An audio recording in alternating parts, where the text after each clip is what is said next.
visitors, welcome to the Australian War Memorial's Last Post ceremony.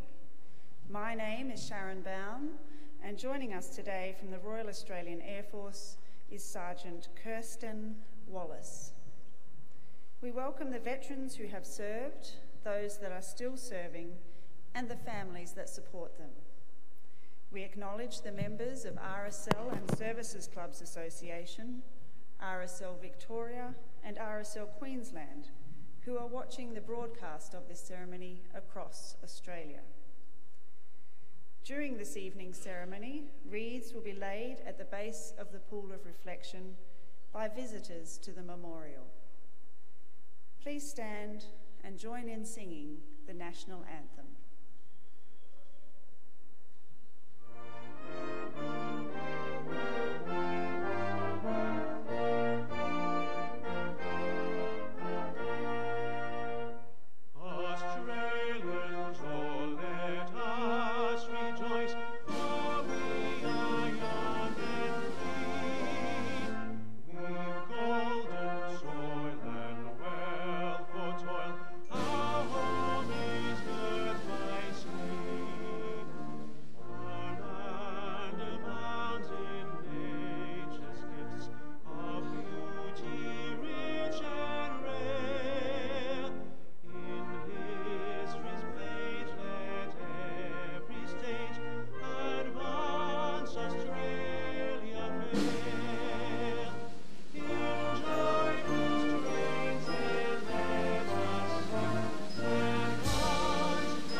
The Australian War Memorial was the vision of Charles Bean, Australia's First World War official historian.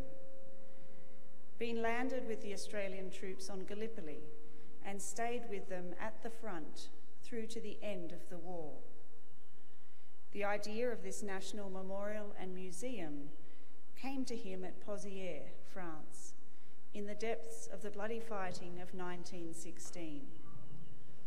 Bean's idea was that this would be a place where families and friends could mourn loved ones buried in faraway places. It would also be a place that could help all Australians understand what these men and women had endured and what they had done for us. Bean's vision, to which we remain true, is best expressed as inscribed in the entrance to the memorial's galleries. Here is their spirit, in the heart of the land they loved, and here we guard the record which they themselves made. Tonight we will read the story behind just one of those on the Roll of Honour, which lists the names of more than 102,000 men and women who have given their lives for us in war and in operations for more than a century. But first we present a lament, Flowers of the Forest. Wreaths or floral tributes will now be laid at the base of the Pool of Reflection.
Today we remember and pay tribute to Flight Sergeant Keith Kevin Reynolds. Born in the Sydney suburb of Marrickville on the 30th of May 1923, Keith Kevin Reynolds was the son of Clement and Jessie Reynolds.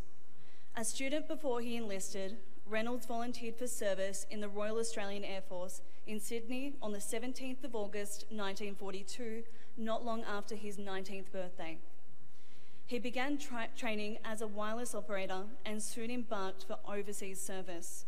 As part of the Empire Air Training Scheme, Reynolds was one of almost 27,500 RAAF pilots, navigators, wireless operators, gunners, and engineers who throughout the course of the war joined squadrons based in Britain.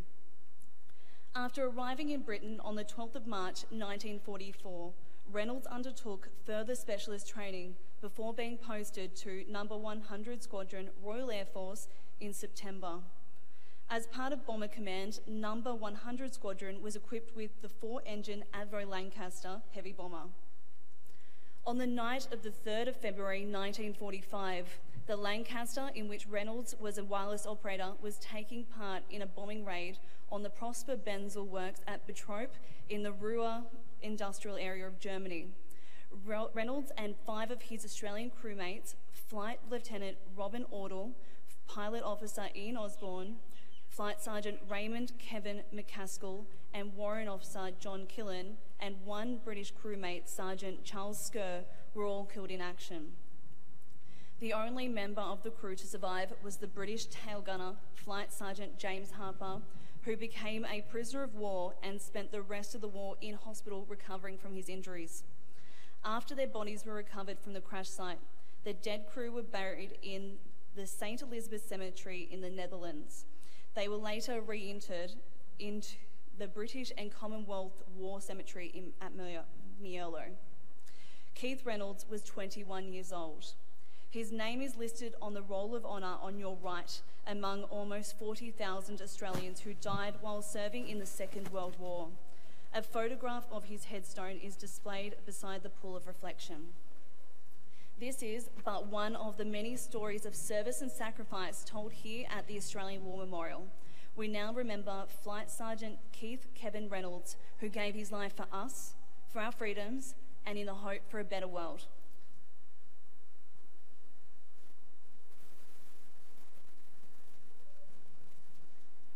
Please stand for the reading of the Ode and the sounding of the last post. They shall grow not old, as we that are left grow old. Age shall not weary them, nor the years condemn. At the going down of the sun, and in the morning, we will remember them. We will remember them.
lest we forget.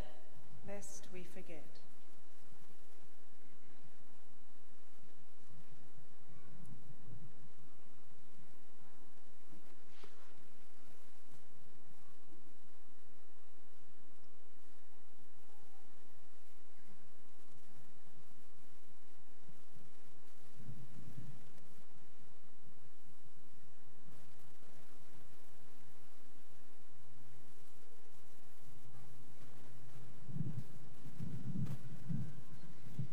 We leave you this evening with the words of the memorial's founder, Charles Bean.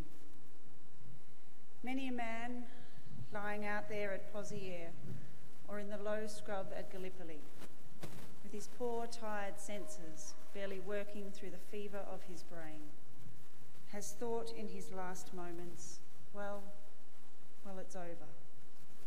But in Australia, they will be proud of this. Ladies and gentlemen, girls and boys, that concludes the last post ceremony. We thank you for visiting the Australian War Memorial, and we wish you all a very good evening. Thank you.